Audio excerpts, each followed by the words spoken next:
देशमुख यांनी आज आपला राजीनामा दिलेला आहे। मुख्यमंत्र्यांची भेट घेण्यासाठी लवकरच ते वर्षावर जात आहेत, त्यावेळेला आपण तिथे जाणारच आहोत। मात्र या सगळ्या प्रकरणानंतर भाजपने मात्र तिखट प्रतिक्रिया दिलेली आहे। अखेर मुंबई हायकोर्टाच्या आदेशानंतर हा सगळा तपास सीबीआय कडे गेल्यानंतर अनिल देशमुखांना हा राजीनामा द्यावा लागलेला आहे। अनिल देशमुखांनी आपल्या राजीनाम्याच्या पत्रामध्ये नैतिकतेच्या दृष्टिकोनातून आपण हा राजीनामा देत असल्याचं म्हटलं, मात्र ही नैतिकता आधी कुठे गेली होती असा सवाल त्यानंतर देवेंद्र फडणवीस यांनी केला आहे। तसंच 36 दिवसांमध्ये म्हणजे अगदी 1.25 महिन्यामध्ये महाविकास आघाडीतील 2 मंत्र्यांचे राजीनामे झालेत। 28 फेब्रुवारीला वनमंत्री संजय राठोडांनी राजीनामा दिला, तर 5 एप्रिलला गृहमंत्री अनिल देशमुखांना राजीनामा द्यावा लागला आहे। 36 दिवसांमध्ये महाविकास आघाडीमधल्या 2 मंत्र्यांचे राजीनामे झालेत।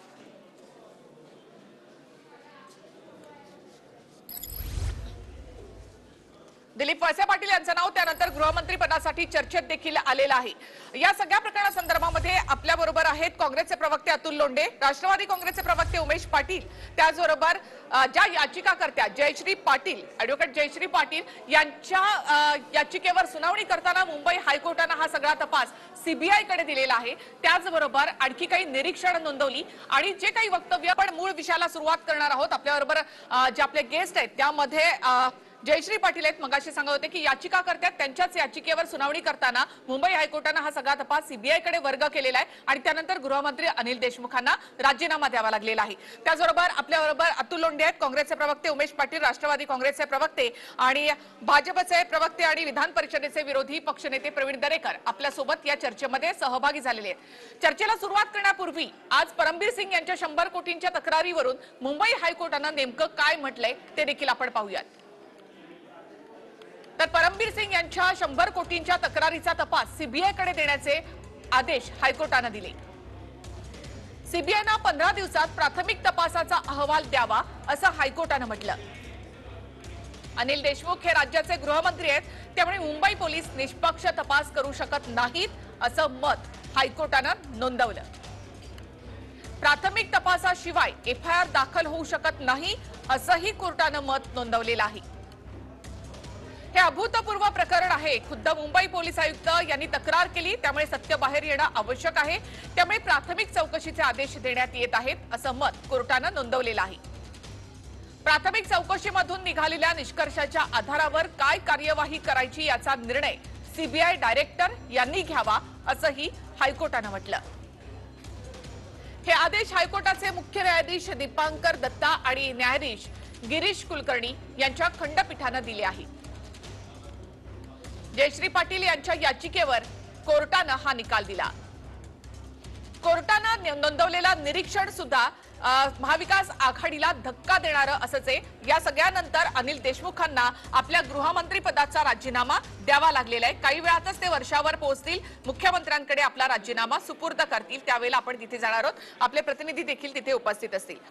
सगळ्यात आधी मी उमेश पाटील तुमच्याकडे येते। उमेश पाटील, नैतिकतेच्या दृष्टीने अनिल देशमुखांनी राजीनामा दिला असं त्यांनी आपल्या या राजीनाम्याच्या पत्रामध्ये म्हटलेलं आहे। मग ही नैतिकता आधी का दाखवली नाही? आधी हायकोर्टामध्ये यावर सुनावणी झाली होती, त्याही वेळेला अनिल देशमुखांचा राजीनामा नाहीच ही भूमिका होती राष्ट्रवादी काँग्रेसची। आता नेमकी नैतिकता कोणती? या विषयावर आपली यापूर्वी देखील चर्चा झालेली आहे। मुद्दा असा आहे की ज्या पद्धतीने परमबीर सिंग यांनी आरोप केले तेच मुळात संशयास्पद होते। त्यांचा राजीनामा मुंबई पोलीस आयुक्त पदाचा झाल्यानंतर किंवा त्यांना राजीनामा द्यावा लागणार आहे हे समजल्यानंतर त्यांनी आरोप केले होते आणि त्याची सगळी यापूर्वी स्वतः ते पोलीस स्टेशनला जाऊन एफआयआर दाखल करू शकले असते। ते पोलीस आयुक्त होते, त्यांनी त्यांची जी ड्यू प्रोसेस आहे ती न करता त्यांनी एक पत्र मुख्यमंत्र्यांना पाठवलं। त्यामुळे ऐकून घ्या, आरोप केल्यानंतर राजीनामा का दिला नाही हा मुद्दा होता। उद्याच्याला प्रशासनामध्ये उद्या का नाही दाखवली हा मुद्दा होता या सगळ्यामध्ये। मला सांगा, उद्या एखाद्या वरिष्ठ अधिकाऱ्याची बदली झाली, आज परमवीर सिंग आहेत म्हणून ठीक आहे, त्याने उद्या अनेक आयएएस ऑफिसर आहेत, अनेक आयपीएस अधिकारी आहेत, त्यांची बदली झाली, त्यांची जर बदली त्यांच्या मनाप्रमाणे नाही झाली, त्यांना शिक्षा म्हणून बदली झाली असेल तर उद्या प्रशासनामध्ये अशा पद्धतीचा पायंडा पडेल की त्याच्या संबंधित वरिष्ठ अधिकारी किंवा मंत्र्यांवर आरोप केले जातील। ॲडव्होकेट जयश्री पाटील, एखादा माजी मुंबई पोलीस आयुक्त हे हायकोर्टामध्ये जातात, याचिका दाखल करतात, हे गंभीर नाही असं वाटतं राष्ट्रवादीला? तुमचं मत काय यावर?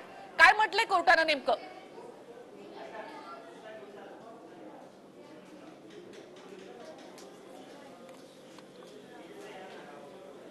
मला पूर्ण करायचं होतं बरं का. जयश्री पाटील, माझा आवाज येतोय? जी, जयश्रीजींकडे आपला आवाज जात नाहीये. बरं, जयश्री पाटील यांच्याकडे आपण पुन्हा जाणार आहोत, कारण त्यांच्या याचिकेवर सुनावणी कोर्टानं हा निकाल खरं तर दिलेला आहे. जे प्रवीण दरेकर आपल्या सोबत आहेत. प्रवीणजी, उमेश पाटलांचं म्हणणं पटतं तुम्हाला? मला वाटतं नाही, उमेश पाटलांचं म्हणणं मला अजिबात पटत नाही. याचं कारण परमवीर सिंगाची भूमिका त्यांना संशयास्पद वाटायला लागली ज्या वेळेला परमवीर सिंगांनी वाजेना 100 कोटीचं खंडणीचं टार्गेट दिल्याचा आरोप केल्यावर. त्या अगोदरच परमवीर सिंगांना कशा पद्धतीनं सरकारने वापरून घेतलेलं आहे याची सर्वांना या ठिकाणी पूर्णपणे कल्पना आहे. आणि त्यावेळेला सरकारच्या गळ्यातलं ताईत या ठिकाणी तेच परमवीर सिंग होते, परंतु त्यांनी आरोप केल्यावर त्या ठिकाणी त्यांची भूमिका संशयास्पद वाटायला त्या ठिकाणी लागली. देर है दुरुस्त आहे, उशिरा का होईना या ठिकाणी शहाणपण सुचलेलं आहे.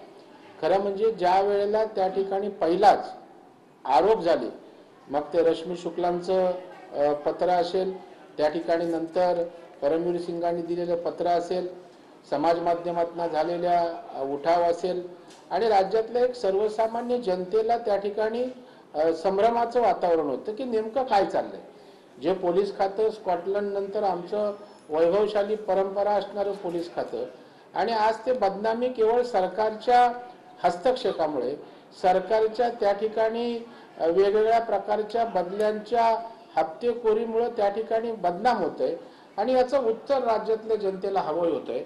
आणि त्याच्यामुळे त्याच वेळेला नैतिकता स्वीकारून राजीनामा दिला असता तर ते अत्यंत उचित झालं असतं, सरकारला फेस सेव्हिंग त्या ठिकाणी झालं असतं. परंतु आदरणीय पवार साहेबांनी सुद्धा या ठिकाणी या वयात त्यांना दुर्दैवानं आपल्या मंत्र्यासाठी सारवासारव करण्याची त्या ठिकाणी भूमिका निभावावी लागली. आणि त्याच्यामुळे आता शेवटी या लोकशाहीमध्ये आपल्या शेवटचा विश्वास हा न्यायालयावर असतो. आणि त्याच्यामुळे सन्माननीय न्यायालयाने त्या ठिकाणी आता सीबीआयच्या चौकशीचे आदेश दिल्यानंतर आता सरकार पुढे कुठल्याही प्रकारचा पर्याय त्या ठिकाणी राहिला नाही. त्यांना एक पर्याय होता सुप्रीम कोर्टात जाणं, पण उद्या सुप्रीम कोर्टाने पुन्हा हाच आदेश त्या ठिकाणी आणखी नक्की केल्यावर आणखी अब्रूचे त्या ठिकाणी दिंडवडे त्या ठिकाणी निघतील. आणि म्हणून आता उशिरा का होईना त्या ठिकाणी जर आपण राजीनामा आता कोर्टाच्या आदेशानुसार त्या ठिकाणी चौकशीच्या अनुषंगाने दिला तर निदान उरली सुरली आपली अब्रू त्या ठिकाणी आपल्याला राखता येईल, अशा प्रकारची भूमिका या ठिकाणी सरकारने घेतल्याचं दिसतंय. आणि म्हणून सकाळीच आमचे नेते आदरणीय देवेंद्र फडणवीस साहेबांनी या सर्व कोर्टाच्या आदेशावर प्रतिक्रिया देत असताना राजीनाम्याची मागणी घाटकोपर येथे पत्रकार परिषदेच्या माध्यमातून केली. आणि त्या क्षणी या ठिकाणी सरकारच्याही लक्षात आलं की आता कोर्टानेच त्या ठिकाणी भूमिका घेतली. उमेश पाटील बोलतात, त्यानंतर अतुल लोंढे मी तुमच्याकडे. मला काही राज्याच्या विरोधी पक्षनेत्यांना काही प्रश्न विचारायचे आहेत आणि विरोधी पक्षनेत्यांनी मागणी करावी याच्याबद्दल काही आक्षेप असण्याचं कारण नाही. परंतु मला एक सांगा, आपणही सरकारमध्ये होतात, भविष्य काळामध्ये उद्या कुठल्याही प्रशासनातल्या वरिष्ठ अधिकाऱ्यांनी मंत्र्यावर जर पत्र लिहून आरोप केले तर ताबडतोबीनं त्या मंत्र्याला राजीनामा द्यावा लागणं, याच्यातून प्रशासनाच्या या पद्धतीच्या वागण्याची कदाचित भविष्य काळामध्ये पुनरावृत्ती होऊ शकणार नाही का, हे आपण लक्षात घेतलं पाहिजे. एक मुद्दा महत्वाचा यातला की आज हायकोर्टाने त्या संदर्भामध्ये जे वक्तव्य केलं की या संदर्भातला तपास जो आहे तो सीबीआय कडे दिल्यानंतर राज्याच्या गृहमंत्री पदावर राहून त्या इन्क्वायरीला सामोरं जाणं हे नैतिकतेच्या दृष्टीने योग्य नाही आणि त्याच्याकरता म्हणून राजीनामा दिला. यापूर्वी राज्य सरकारने या संबंधित आरोपाच्या गांभीर्य लक्षात घेऊन आयोग नेमून त्या ठिकाणी निवृत्त न्यायाधीशाची चौकशी सुरू केलेली होती. मात्र निवृत्त न्यायाधीशांकडून ही चौकशी होत होती आणि अशा वेळेला गृहमंत्री पदावर असलेल्या अनिल देशमुखांची चौकशी माजी न्यायमूर्ती कशा प्रकारे करणार? खरं तर आधी जर राजीनामा घेतला असता तर सरकारची नामुष्की टळली असती, असं नाही का वाटत उमेश पाटील तुम्हाला? एक लक्षात घ्या की न्यायमूर्तीची चौकशी जी आहे ती याच विषयाच्या संदर्भामध्ये होती उच्च न्यायालयाच्या. आज या ठिकाणी जे आहे ते सीबीआयची चौकशीचे सांगितल्यानंतर सीबीआय हे सुद्धा एक प्रकारचं पोलीस खात्यासारखीच त्याची चौकशी आहे, फक्त केंद्राचा आणि राज्याचा एवढाच फरक आहे. त्याच्यामध्ये गृहमंत्री जो पोलीस दलाचा सर्वोच्च प्रमुख आहे त्यांनी त्या एका अधिकाऱ्याच्या समोर चौकशीला जात असताना त्या पदावर राहणं योग्य नव्हतं आणि याच्याकरता म्हणून राजीनामा देणं हे नैतिक दृष्टीने योग्य होतं. तुमच्याकडे जयश्री पाटील थ्रू झालेले आहेत आपल्यासोबत. जयश्रीजी, कोर्टानं नेमकं काय म्हटलं आज?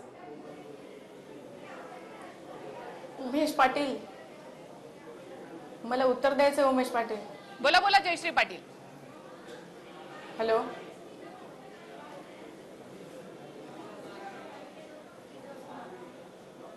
जयश्रीजी, तुमचा आवाज येतोय माझ्यापर्यंत, बोला, तुमचं म्हणणं मांडा.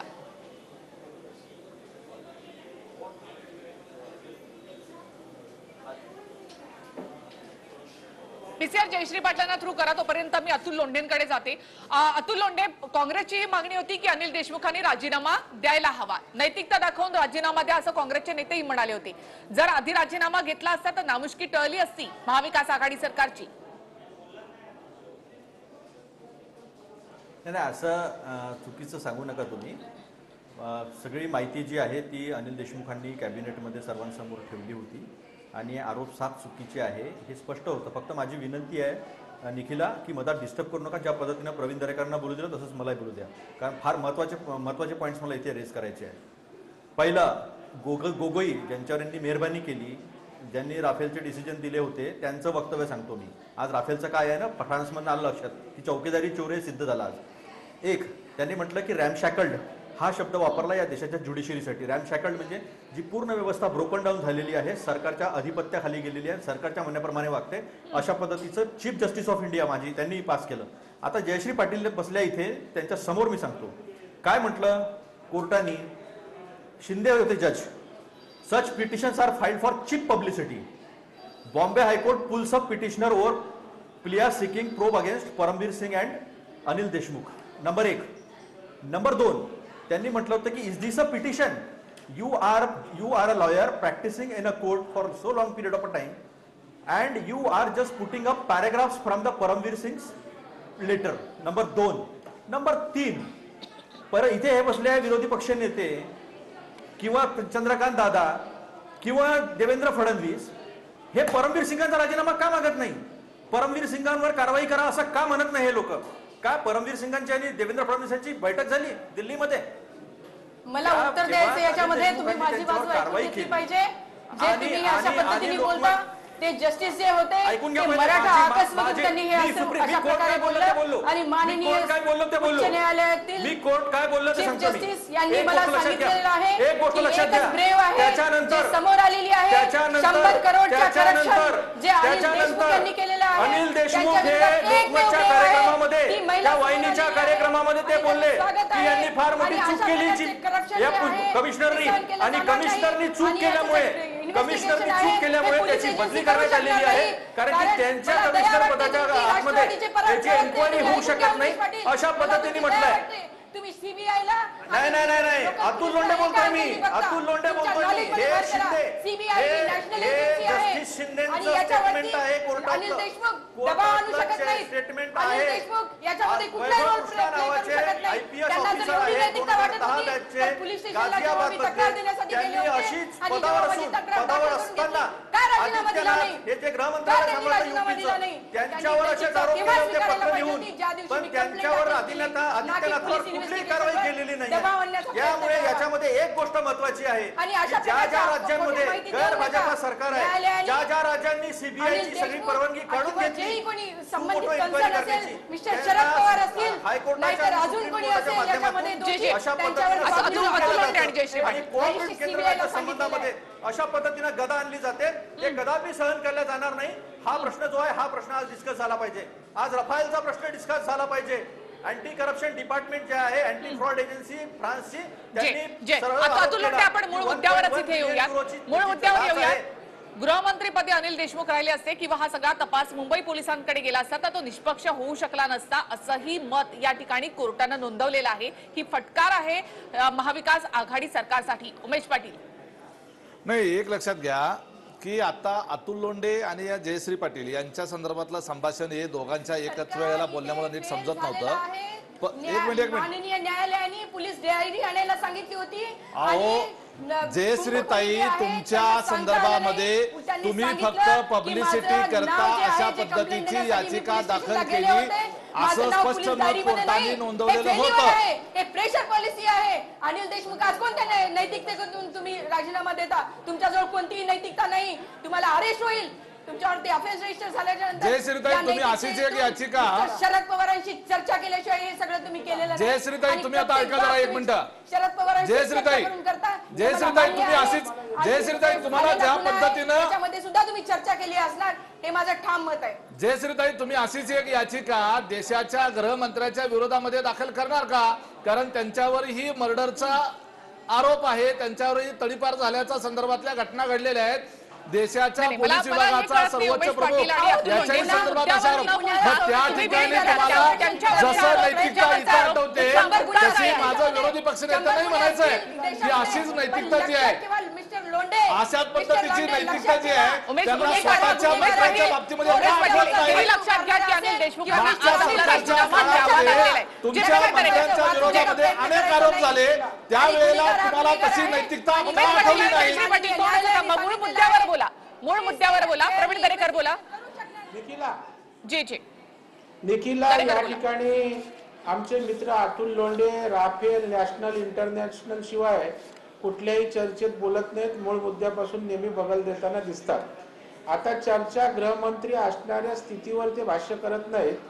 जुन्या कडीला कुठल्या तरी शिळ्या कडीला ऊट आणण्याचा केविलवाना प्रयत्न ते नेहमी करतात, त्याप्रमाणे याही वेळेला केला. त्याचबरोबर आता माझा निखिला उद्यानंतर मी बोलताना तुम्ही बोलताना मी बोललो नव्हतो. अतुल लोंढे, मी येते तुमच्याकडे. अतुल लोंढे, थोडंसं थांबा. जरा मी बोलत दरेकर बोला, असताना मी शांत राहा. येते. अतुल लोंढे येते, मी पूर्ण वेळ देते तुम्हाला. थोडंसं थांबा.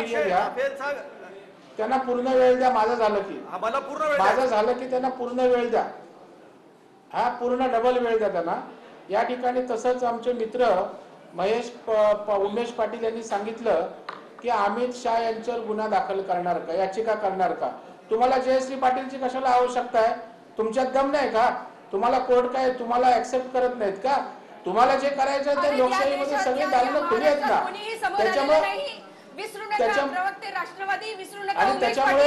त्याच्यामुळे दुसऱ्याकडून अपेक्षा करत असताना एक मिनिट जयश्रीताई, माननीय चीफ जस्टिसनी मला ब्रेव जयश्रीताई एक मिनिट, कारण मी जयश्रीताई मागं हो द्या.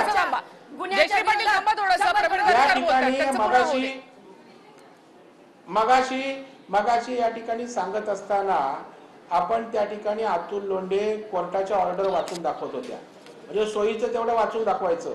ज्या जयश्री पाटील बोलतात त्यांच्या संदर्भात कोर्टाने पण भूमिका केली की तुम्ही धाडसानी पुढे आलात.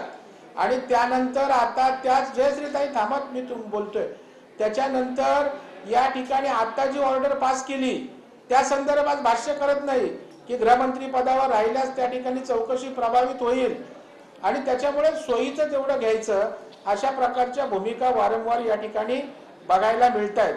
आता एक गोष्ट मात्र या सीबीआयच्या चौकशीच्या माध्यमातून राज्यातील जनतेला स्पष्ट झालेली आहे. हे सरकार त्या ठिकाणी कशा पद्धतीनं काम करतंय.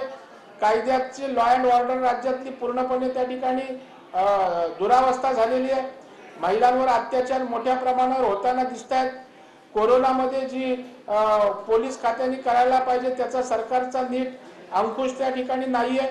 कारण पोलिसच जर खंडणी त्या ठिकाणी मागण्यासाठी गृहमंत्री त्या ठिकाणी पैसे मागतात असा आरोप करत असतील तर याच्यापेक्षा दुर्दैव दुसरं या राज्यामध्ये कधीच बघायला त्या ठिकाणी मिळालं नाही. आणि म्हणून लोकशाहीमध्ये आपला कोर्ट हा शेवटचा आधार असतं आणि म्हणून मला वाटतं कोर्टाने अत्यंत स्पष्ट असे त्या ठिकाणी चौकशीचे आदेश दिलेले आहेत. आणि मला वाटतं या चौकशीच्या आदेशामुळे त्या ठिकाणी आता सरकार समोर दुसरा पर्याय राहिला नाही.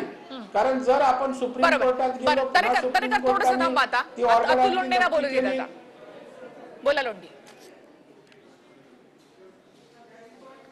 मी स्पष्टपणे एक मुद्दा मांडला, केंद्र राज्य संबंधाच्या अनुषंगानं मुद्दा मांडला आणि त्याच्यामध्ये माजी चीफ जस्टिस जे आहे गोगोई यांनी रॅमशॅकल्ड म्हटलं की हू गोज टू कोर्ट असा त्यांनी प्रश्नचिन्ह उपस्थित केलं होतं. या देशामधल्या गैर भाजपा 8 राज्यांनी सीबीआयची ब्लँकेट परमिशन जी आहे ती काढून टाकली आणि मग सीबीआयला कशा पद्धतीने आणलं तर चंद्रकांत दादा मगाशी खोटं बोलले. चंद्रकांत दादा काय बोलले की त्याचे सुशांत सिंगचे वडील गेले होते. मी सगळ्या वाहिन्यांवर त्यावेळेस आम्ही चर्चेत होतो, त्यावेळेस आम्ही चॅलेंज केलं की बिहार मुद्द्यानंतर सुशांत सिंग येणार नाही. सीबीआयचा मुद्दा आहे, सीबीआयचा मुद्दा निखिला मला पूर्ण बोलू द्या. महाराष्ट्रातल्या या सचिन वाजे, परमवीर सिंग यांनी केलेले आरोप या सगळ्या मुद्द्यांकडे थोडंसं वळूया. या सगळ्या मुद्द्यांकडे दुर्लक्ष करताय तुम्ही, असं नाही वाटत तुम्हाला? यामध्ये आज अनिल देशमुखांना राजीनामा द्यावा लागलाय. कोर्टाला असं वाटलं की या सगळ्या प्रकरणाची निष्पक्ष चौकशी होऊ शकत नाही आणि म्हणून हे सगळं प्रकरण सीबीआय कडे वर्ग करावं लागलेलं आहे. जे अतुल लोंढे, निखिला ज्या पद्धतीनं हायकोर्टाने परमवीर सिंगांच्या पत्रावर रिमार्क्स पास केले, जे ऑब्झर्वेशन्स दिले, जे स्ट्रिक्चर्स पास केले, त्याच्यानंतर त्यांनी सीबीआय एन्क्वायरी लावली. एका पॅरेग्राफमध्ये त्यांनी हे पण म्हटलं की एक एन्क्वायरी कमिशन नेमलं असताना दुसऱ्या एन्क्वायरी कमिशनची गरज काय आहे.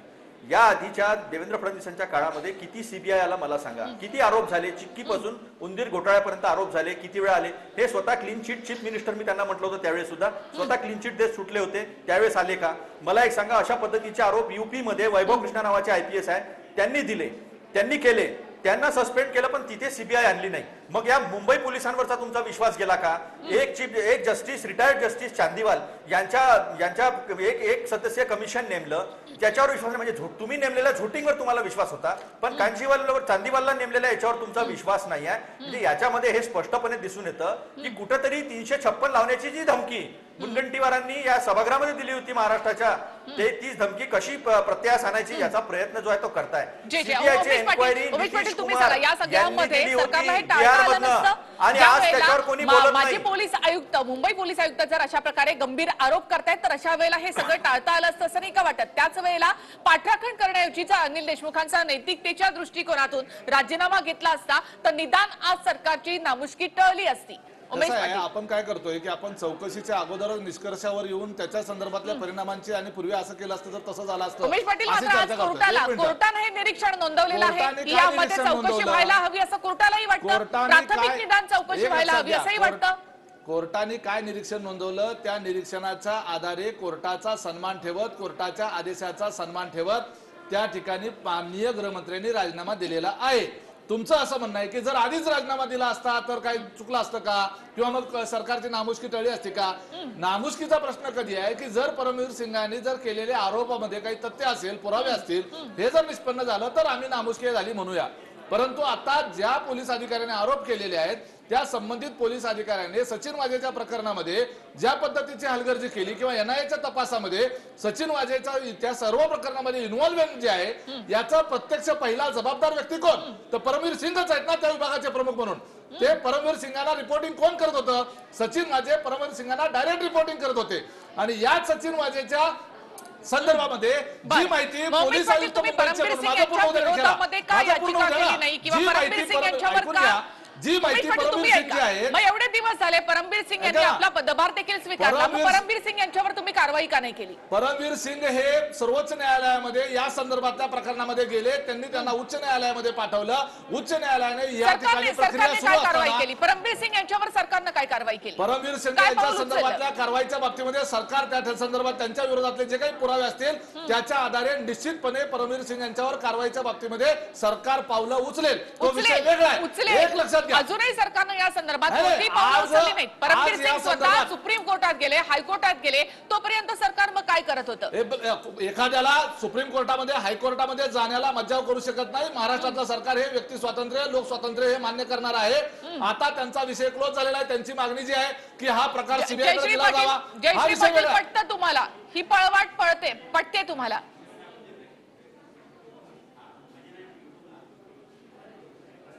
जयश्री पाटील यांच्यापर्यंत आपला आवाज पोहोचत नाहीये.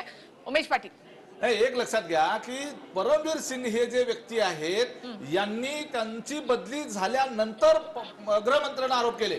मुळात एक लक्षात घ्या ह्या प्रकरणाचा मूळ कुठं आहे की ते आता विरोधी पक्ष नेते काय म्हणाले की सभागृह 9 वेळेला स्थगित झालं, परंतु सचिन वाजेवर कारवाई सरकारने केली नाही. त्यावेळेला मुंबईचे पोलीस आयुक्त म्हणून जो काही फीडबॅक सरकारला परमवीर सिंग देत होते ते चुकीचा फीडबॅक देत होते. आज सचिन वाजे NIAच्या तपासामध्ये त्याची किती इन्व्हॉल्वमेंट यामध्ये आहे? विनाकारण सरकारला पोलीस आयुक्तांनी चुकीच्या दिलेल्या माहितीमुळे सरकारला सभागृहामधल्या स्टेटमेंटमध्ये त्याचा परिणाम झाला आणि त्याच्यामुळे सरकारला चुकीचे काही स्टेटमेंट सरकारच्याकडून झाले गेले. आणि ही सगळी जी परमवीर सिंगची चूक होती त्याच्याकरता म्हणून त्यांना मुंबई पोलीस आयुक्त पदावरून हटवलं गेलं. त्या पदावरून हटवल्यानंतर त्यांनी त्या 100 कोटी रुपयाच्या वसुलीच्या संदर्भातला जो आहे तथाकथित त्या लेटर बॉम्ब आपण ज्याला म्हणतो तशा पद्धतीचं पत्र दिलं. आता अतुल लोंढेंचं म्हणणं काय ते लक्षात घ्या की ज्युडिशरीच्या संदर्भामध्ये संशय व्यक्त करण्याला जागा आहेत का नाही या संदर्भात आपण बोलण्यापेक्षा सर्वोच्च न्यायालयाच्या सरन्यायाधीशांनी या संदर्भामध्ये भाष्य केलेलं आहे. यापूर्वीच्या अनेक न्यायाधीशांनी भाष्य केलेलं आहे. न्यायालयाला सुद्धा प्रभावित करता येईल अशा पद्धतीचं भारतीय जनता पार्टीच्या पातळीवर त्यांच्याकडून प्रयत्न केले जातात. कदाचित तसा प्रकार जर या बाबतीत झाला नाही ना याचा देखील एक प्रकारे न्याय व्यवस्थेवर तुम्ही अविश्वास दाखवताय. परत एकदा सांगा. अतुलाची एक गोष्ट तुम्ही लक्षात घ्या की तुम्ही सांगितलं, तुम्ही उमेश पाटलांना विचारलं की तुम्ही कारवाई का नाही केली. पहिली कारवाई त्यांच्यावर त्यांना त्या पदावरून हटवण्यात येऊन केली होती आणि एन्क्वायरी आणि त्याचा तपास सुरू होता. त्यानंतर ते स्वतः सुप्रीम कोर्टात गेले.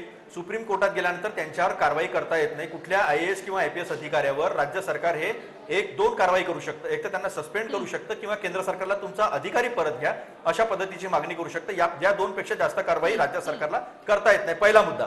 दुसरा मुद्दा, प्रशांत भूषण, कुणाल कामराला सुप्रीम कोर्ट बोलवायला तयार नाही. त्यांनी तर झेंडाच लावला बीजेपीचा सुप्रीम कोर्टावर. म्हणजे अशी परिस्थिती निर्माण होऊ नये ज्युडिशरीच्या संदर्भामध्ये. त्यांची ऑटोनॉमी, ज्युडिशरीवरचा असलेल्या लोकांचा विश्वास अशा पद्धतीनं का वापरला जातो. मी वैभव कृष्णांचं उदाहरण दिलं. वैभव कृष्ण हे IPS ऑफिसर हायकोर्टानं फक्त असं म्हटलं की या सगळ्याची प्राथमिक चौकशी करा आणि हा सगळा तपास CBI कडे वर्ग केला. कारण गृहमंत्री पदावर असलेले अनिल देशमुख यांची चौकशी मुंबई पोलीस कशी करणार. जो अख्खा मुंबई पोलीस हे गृहमंत्र्यांच्याच अंडर येतं. अशा गृहमंत्र्यांची चौकशी न्यायाधीशाकडे दिली होती ना. मुंबई पोलीस कशी चौकशी गृहमंत्री असताना निवृत्त न्यायाधीशांमार्फत निवृत्त न्यायाधीश सुद्धा गृहमंत्र्यांची चौकशी कशी करणार. त्या पदावर राहून त्यांची चौकशी कशी केली जाऊ शकते. एक मिनिट. असं आहे याच्यामध्ये निखिलाजी की रिटायर्ड जस्टिस जे आहे ते रिटायर्ड जस्टिस एन्क्वायरी करत असताना डॉक्युमेंट्स आणि ज्या काही गोष्टी घडलेल्या आहेत त्याची एन्क्वायरी, त्यांचे सगळे सबूत मागण्याचा त्यांना अधिकार असतो. ती एन्क्वायरी होऊ शकते. प्रश्न हा आहे की वैभव कृष्णांनी असेच आरोप जेव्हा आदित्यनाथांवर केले त्यावेळेस तिथे का CBI एन्क्वायरी लावली नाही, का लावली नाही हा प्रश्न आहे. ते तर पदावरच होते, त्यांच्यावर तर कारवाई पण झाली नव्हती. त्यामुळे सातत्यानं सेंट्रल एजन्सीज आणायच्या. सुशांत सिंग मध्ये 15 कोटी रुपये दिले म्हणून ईडी आणली. काय केलं ईडीनी? NCWनी 59 ग्राम गांजा काढला. ओपन अँड शट केस होती. सगळे सांगत होते अतुल भातखळकरांपासून तर अमित साटंतपर्यंत ओपन अँड शट केस आहे. 24 तास संपेल, 1 महिना झाला काही झालं नाही. भाजपचे प्रवक्ते आताच नुकतेच जोडले काय झालं काय? आम्ही त्यांना पाहूनच बोललो मी की काय झालं सुशांत सिंगच्या केसमध्ये. बिहार नंतर बीजेपीच्या एकाही आमदारांनी किंवा विरोधी पक्ष नेत्यांनी देवेंद्र फडणवीसांनी CBIला पत्र लिहून जाब विचारला नाही की आतापर्यंत काय माजी पोलीस आयुक्तांनी केलेल्या आरोपांना लक्षच द्यायचं नाही असं ठरवलं होतं का सरकारने की गांभीर्यानंच घ्यायचं नाही असं वाटतं सरकारला. हायकोर्टाने स्ट्रिक्चर पास केलं. हायकोर्टाने त्यांच्या पत्रावर त्यांची बदली केल्यानंतर कमेंट करता त्याच्या अगोदर काय झोपले होते. उमेश एक मिनिट. हिअरसे स्टेटमेंट म्हटलं. A told to B, B told to C told to D. हे अशा हिअरसे स्टेटमेंटला काही अर्थ असतो का असं त्यांनी म्हटलं. नंतर हायकोर्टाने म्हटलं की तुम्ही पदावर बसलेले आहात, संविधानिक पदावर बसलेले आहात, कमिशनर आहात, IPS आहात, तुम्ही ही माहिती झाल्यावर तपास करून हे सगळे स्ट्रॉंग स्ट्रिक्चर्स पास केले. आता ते तुम्हाला पटलं होतं पण मग आता जर कोर्टानं काही पटलं तुम्हाला पटते. अतुल भातखळकर अरे पण तेच म्हणतोय बोला भातखळकर बोला. पहिला मुद्दा तर असा आहे की आज मुंबई उच्च न्यायालयाच्या CBI ऑर्डरमुळे देशमुखांना आपल्या पदावरनं जावं लागतं. याच्यामध्ये मोरॅलिटी, नैतिकता हे असलं काही नाही. NCPने बोलावं ना शिवसेनेने बोलावं ना या महावसुली सरकारचा एक घटक असलेल्या काँग्रेसवाल्यांनी. या तिन्ही पक्षांचा या गोष्टीशी काहीही संबंध नाही. पहिला मुद्दा. दुसरा मुद्दा, या वसुली गेटमध्ये गेलेला हा पहिला राजकीय बळी आहे. याचे धागेदोरे हे मंत्रालयाच्या 6व्या मजल्यापर्यंत पोहोचतायत. आता CBIने चौकशी करायची म्हटल्यानंतर यांचे धावे दणाणलेले, बाकी काही नाही. जर का यांनी आधीच राजीनामा दिला असता तर यांची अब्रू वाचली असती. पण आज गाढवही गेलं आणि ब्रह्मचर्यही गेलं, अशी महाविकास आघाडी सरकारची स्थिती. यांचं काय आहे, एका खोट्यावर दुसरं खोटं, दुसऱ्या खोट्यावर तिसरं खोटं. आम्ही वाझेवर आरोप केले तर हे म्हणतात डेलकरची चौकशी करा. अरे बाबा, राज्य सरकार आमदार साहेब मला एक सांगा, नाही तुमचा मला एक सांगा, उत्तर प्रदेशमध्ये गप्प बसा. नाही उत्तर प्रदेशमध्ये अशाच पद्धतीचं पैसे गोळा केले जातात अशा पद्धतीचा तिथल्या IPS अधिकाऱ्यांनी आरोप केले. मग त्या ठिकाणच्या त्या विषयाची सीबीआयची इन्क्वायरी झाली का? अहो, तुम्ही सोयीप्रमाणे तुमच्या स्टेटमेंट करू नका. तुमचं सरकार असतानाच्या काळामध्ये तुमच्या 16 मंत्र्यांच्या विरोधामध्ये 90,000 कोटी रुपयाच्या भ्रष्टाचाराचे आरोप झाले. त्यावेळेला तुम्ही इन्क्वायरी केली होती, आम्ही किमान न्यायालयीन इन्क्वायरी केली होती. तुमचे त्यावेळेचे मुख्यमंत्री सभागृहामध्ये थेटपणे क्लीन चिट देत होते. कुठली चौकशी तुम्ही तुमच्या सरकारच्या काळामध्ये पंकजा मुंडेंवर आरोप झाले, त्यावेळेला पंकजा मुंडेंची चौकशी लावली का तुम्ही? त्यावेळेला तुम्ही कुठल्या न्यायालयीन चौकशी तरी लावली होती का? मला एक सांगा, किमान आमचे सरकार जे आहे ते या संदर्भातली नैतिकता बाळगून आहे. माननीय मुख्यमंत्र्यांनी तुम्ही आरोप मुख्यमंत्र्यांनी या संदर्भामध्ये मागं देखील त्या संदर्भातलं वक्तव्य केलेलं आहे. काही बाबतीवरची नैतिकता जी आहे तुमच्या काळामध्ये तेवढी तरी होती का? बोला बोला, भातखळकर बोला. नाही, पहिली गोष्ट तर माझ्यासमोर टीव्ही नाही, कोण नक्की बोलतंय मध्ये मध्ये? नाही, उमेश पाटील बोलत होते, मात्र भातखळकर तुमचं कंप्लीट करा. अहो उमेश पाटील, तुम्ही एवढे अस्वस्थ का होताय? 100 कोटीचा हिशोब होईल ना पक्षामध्ये, असं काय करताय? आणि तो तुम्ही नाही केला तर सीबीआय करणार नाही. एवढी चिंता करायचं की कारण नाही. आणि मला एक कळत नाही, राज्यामध्ये सरकार कोणाचं आहे? तुमचं आहे ना? अहो, त्या चौकशीला सामोरं जायला आम्ही लोक तयार आहोत. चौकशीला घाबरत नाही, चौकशीला कुणीही घाबरत नाही. सांगतोय परमवीर सिंगची निलंबनाची शिफारस करा. तुमचे मुख्यमंत्री ऐकत नाहीत. मी गेले 4 महिने सांगतोय, मी लेखी पत्रव्यवहार केलाय, तुमच्या मुख्यमंत्र्यांशी केलाय, पण तुम्ही ऐकतच नाही. तुमच्या हातात निलंबनाची शिफारस आहे की तुम्ही का नाही करत? आता तर करा परमवीर सिंगांच्या निलंबनाची शिफारस. एक लक्षात घ्या, परमवीर सिंग, आता मला बोलू द्या जरा, या भ्रष्टाचारामध्ये एक मिनिट ऐकून घ्या ना. सगळ्यांचा सहभाग आहे. उगाच एक लक्षात घ्या, काही उचलली जी लावली टाळ्याला तुम्ही मोगम आरोप करू नका.